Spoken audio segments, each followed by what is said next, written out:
Left ventricular hypertrophy, or LVH, is a very common abnormality. Because of its clinical importance, attempts have been made to develop reliable ECG criteria for diagnosing the presence of LVH in patients. In addition, in some cases, LVH may be associated with alterations to the ECG which are of great significance in the emergency setting, as they are easily confused with the ECG changes of myocardial infarction. For these reasons, you need to ensure that you understand and are able to recognize the ECG changes resulting from hypertrophy of the left ventricle. Looking at this normal ECG, you will remember from section 1 that left ventricular depolarization is responsible for the prominent R waves in the left-sided chest leads and the S waves of the right-sided chest leads. The increased muscle mass associated with LVH produces predictable changes in these deflections, which we will now analyze. And to do so, we will look at the heart in horizontal section, focusing on events in leads V1 and V6. The voltage developed by depolarizing cardiac muscle is proportional to the mass of muscle present. Therefore, as exemplified here in leads V1 and V6, during the process of hypertrophy, as the left ventricular muscle mass increases in bulk, greater depolarization voltages are produced in the thickened wall, and the amplitude of the R wave in the left lateral leads becomes progressively higher, while the S waves in the right-sided chest leads become progressively deeper.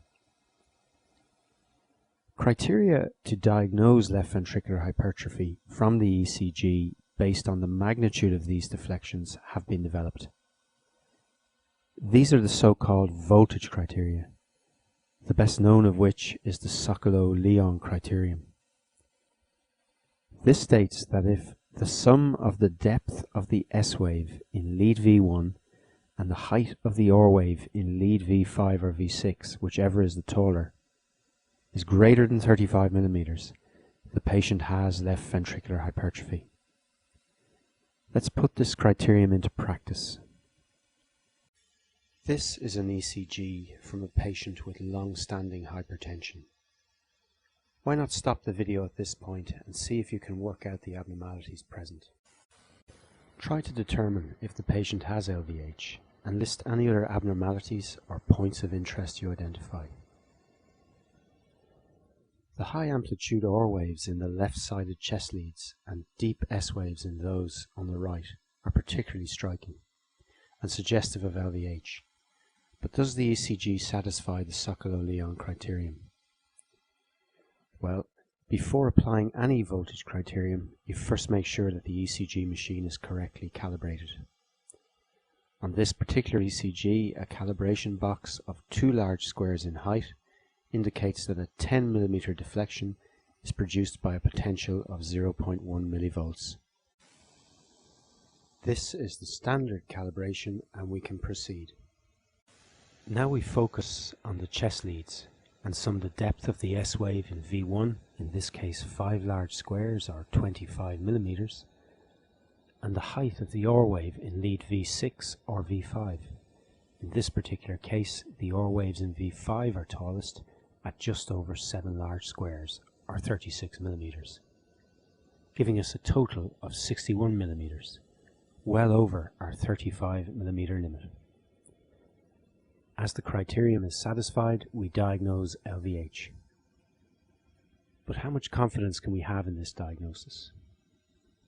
This is a difficult question to answer, as the results of studies on the specificity and sensitivity of voltage criteria vary depending on several factors.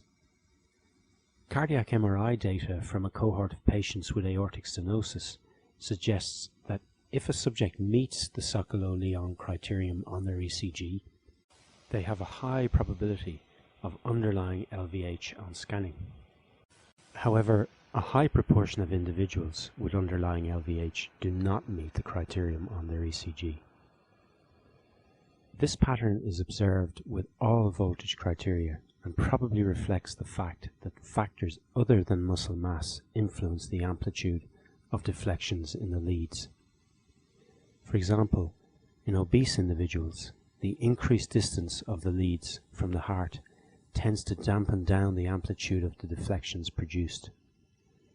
Basically, if the voltage criteria are present on the ECG, this is strong evidence of underlying LVH. However, if they are not, this does not reliably outrule hypertrophy.